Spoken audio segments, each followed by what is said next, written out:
If you need to clean your hummingbird feeders, there are a few things you can use.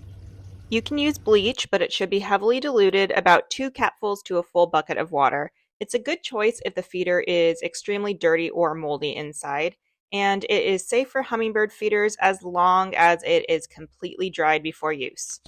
Hydrogen peroxide is a good option because it has disinfecting properties and it's not as harsh as bleach. Use hydrogen peroxide that is at least 3% and use a ratio of 1 to 3 parts hydrogen peroxide to water. Vinegar is extremely safe to use. It's good for frequent cleaning if the feeders aren't dirty but you want to stay on top of it. Use a ratio of 1 to 3 parts vinegar to water. I would stay away from dish soap because it can be hard to get all of the residue off and you don't want hummingbirds to be drinking soapy water.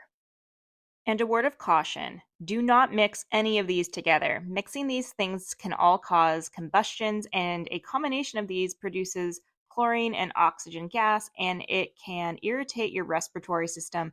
Just don't do it and stick to one thing.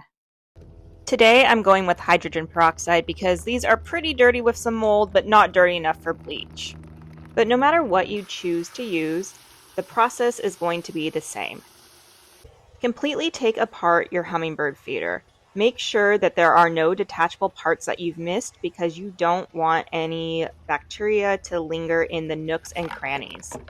Then place all of the parts into the bucket, and I like to let it sit for about an hour.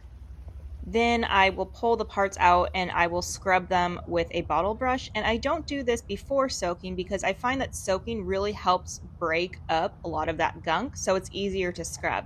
And then after I scrub it, I'll either rinse it down with a hose or I'll soak it in just plain water. Then I just let it dry out in the sun.